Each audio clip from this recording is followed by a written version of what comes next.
E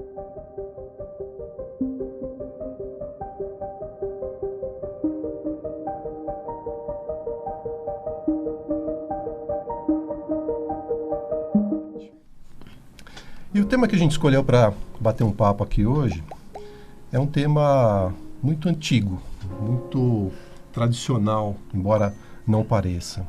A gente vai falar hoje sobre a energia das palavras, o poder que as palavras têm.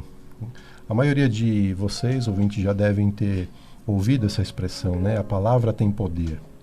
O que a maioria das pessoas não sabe é que esse é um conhecimento milenar. É algo que, por exemplo, a Cabala já falava disso há praticamente 3.000 anos atrás. A Cabala, inclusive, tem um conjunto de 72 imagens que é conhecida pelo nome de os 72 Nomes de Deus. Cada um desses 72 Nomes de Deus é composto por 3 letras hebraicas que atuam como uma espécie de disparador de frequências espirituais específicas. Os cabalistas dizem que basta passar os olhos sobre essas letras, como se fosse um scanner, ou simplesmente formar uma imagem mental delas, para nos conectarmos com essas diferentes energias que formam esta corrente espiritual infinita que flui no universo. Muito bem, ouvintes. Certamente vocês já devem ter ouvido a expressão abracadabra. Normalmente essa expressão ela é usada por mágicos, por ilusionistas, quando eles vão fazer um encantamento de palco. Normalmente, quando eles querem fazer aparecer alguma coisa no palco, eles usam aquela varinha mágica deles, né, tida como mágica, e dizem a palavra abracadabra.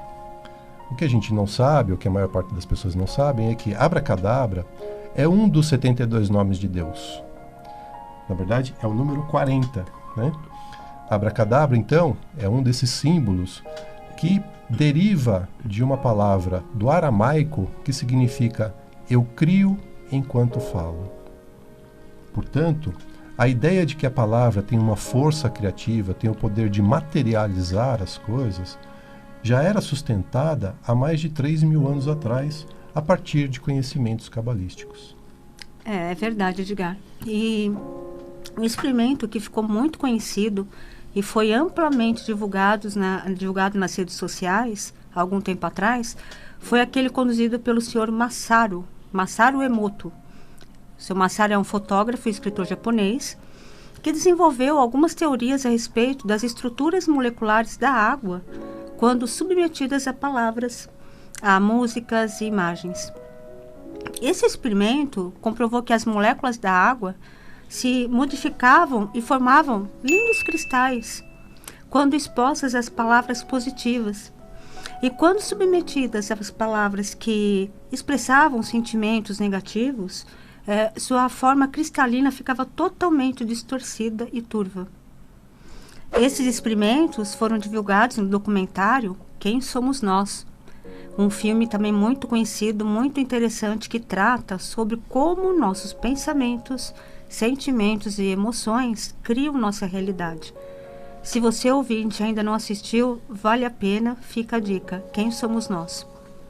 E o Sr. Masaru, diante dessa pesquisa, nos chama a atenção para lembrar que 70% do nosso corpo é composto de água e que, por causa disso, nossa saúde pode ser afetada quando estamos cercados por vibrações negativas.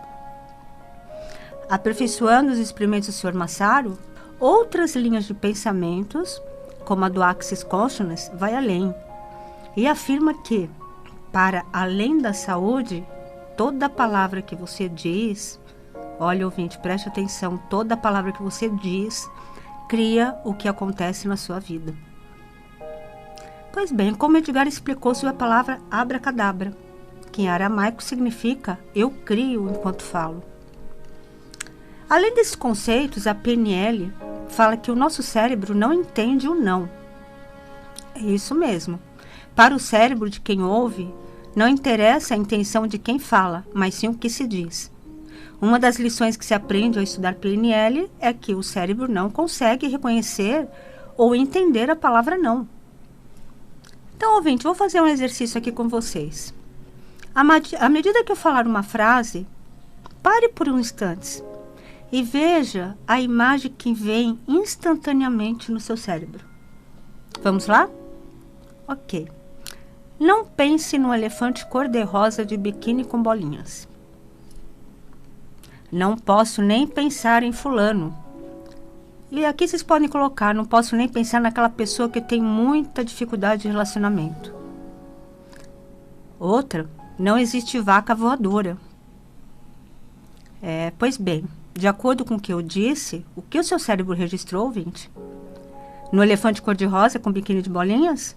Na figura do fulano, daquela pessoa que você tem muita dificuldade de relacionamento? Na vaca voadora? Exatamente. Isso acontece porque o seu cérebro, ao processar o que ouviu, vai registrar tudo o que eu falei, menos o não. Estamos trazendo esses conceitos para vocês perceberem como as palavras criam energias que podem ou não ser benéficas para nossas vidas. Vamos dar alguns exemplos de como podemos começar a transformar nossas vidas utilizando corretamente palavras que criam uma vida muito mais leve, muito mais alegre. A dica aqui é praticar aos poucos, já que isso não é algo que se consegue fazer do dia para a noite. É um treino. Aos poucos vai eliminando algumas palavras que são extremamente limitantes do seu vocabulário ou substituí-las por outras. Vamos lá, vamos começar aí substituindo um pouquinho algumas palavras que fazem parte do nosso cotidiano. Difícil. Quantos de nós não usamos a palavra difícil no nosso dia a dia? Para tudo a gente usa essa palavra. Para pegar um ônibus, para andar com o seu automóvel no trânsito, para se relacionar com as pessoas, para lá e para cá, a palavra difícil aparece no nosso vocabulário. O que a gente não leva em consideração é que cada vez que a gente fala a palavra difícil, a gente está mandando uma mensagem para o nosso subconsciente, que é, em última instância, quem cria a nossa realidade, de que aquilo é limitante, que aquilo nos impede de realizar, nos impede de dar um passo à frente. Quando nós repetimos a palavra, essa palavra, a palavra difícil, nós temos uma conduta de autoanulação. Nós não insistimos, nós não damos um passo à frente. Então, a dica aqui é: substitua a palavra difícil pela palavra desafiante.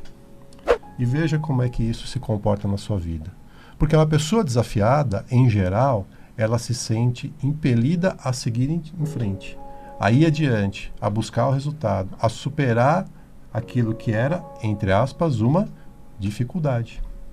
Então, primeira palavrinha, querido amigo ouvinte, risque difícil e escreva desafiante. Um desafiante coloca numa condição ativa, né? De estímulo, né? À superação.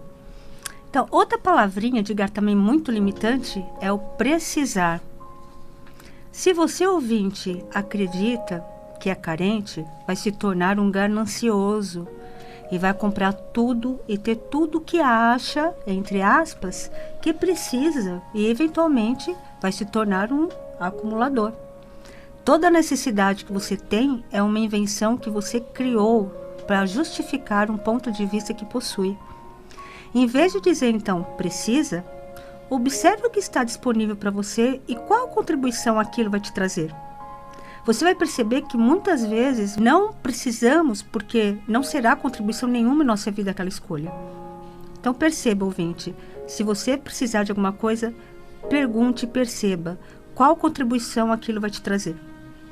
Normalmente, quando você faz essa pergunta, querido amigo ouvinte, o seu corpo responde. Ele vai te dar um sinal para você, de fato, entender se você precisa mesmo daquilo ou se você quer aquilo. E depois que você tiver, você vai encostar, você não vai usar. Quer um exemplo disso? Abre seu guarda-roupa. Dá uma olhada nas peças que você usa com frequência e nas peças que você acha bonita, mas nunca veste. E aí você vai perceber a diferença do precisar e do querer. Mas tem uma outra palavra que eu adoro, que todo mundo usa, eu uso. E é legal a gente frisar, nós não somos melhores do que ninguém, nós estamos dando dicas que nós também estamos trabalhando para melhorar. Estamos treinando. Mas que é sensacional. É a palavrinha porquê.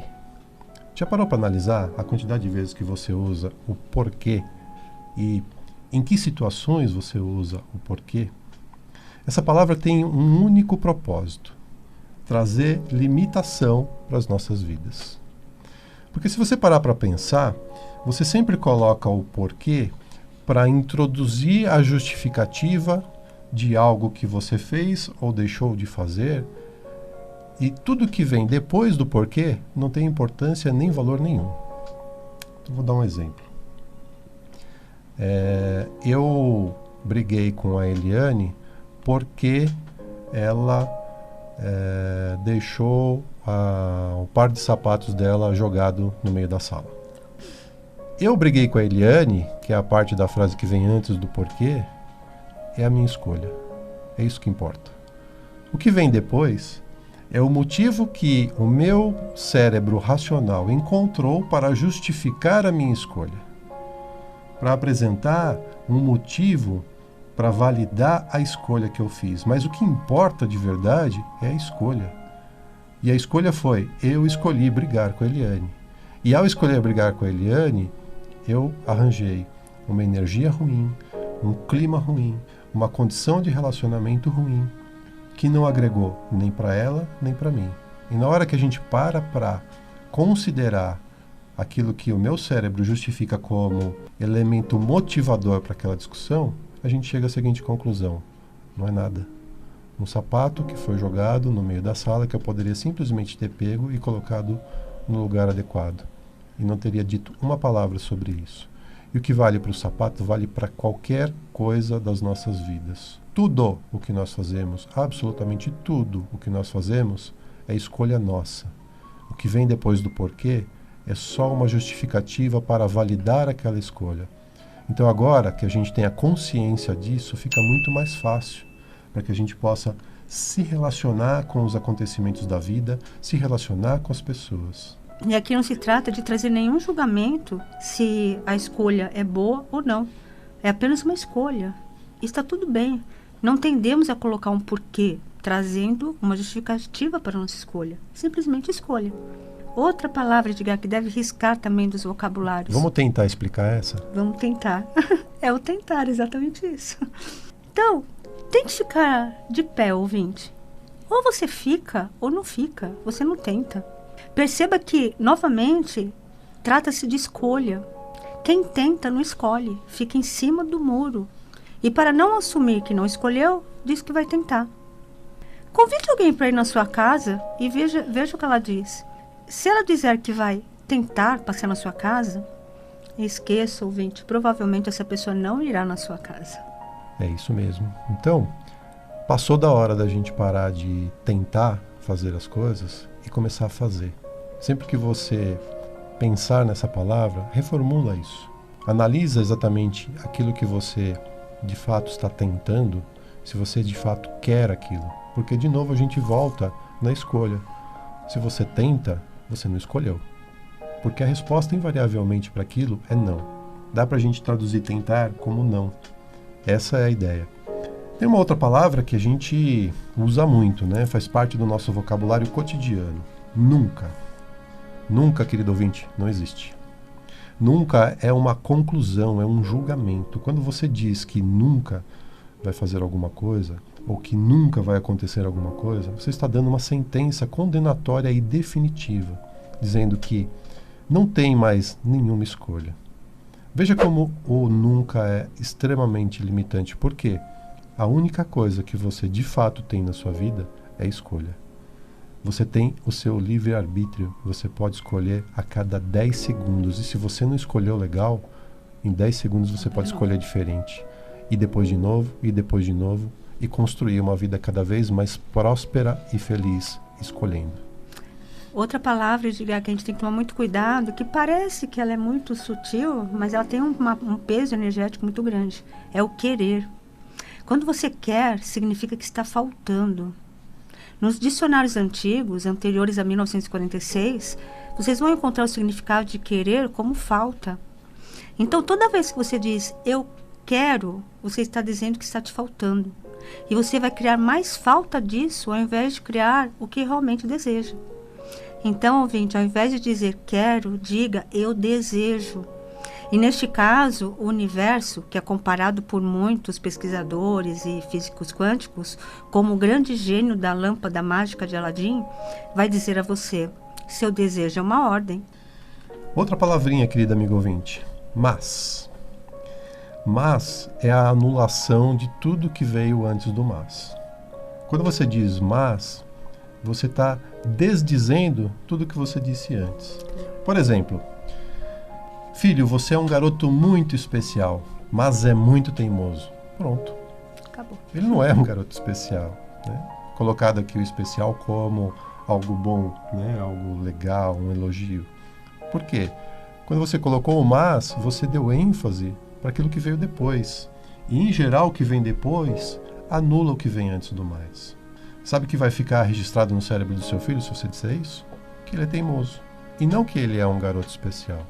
Então, quando você for formular uma frase nesse sentido, regule a frase para afirmar uma coisa de cada vez. Você é um garoto muito especial. Ponto.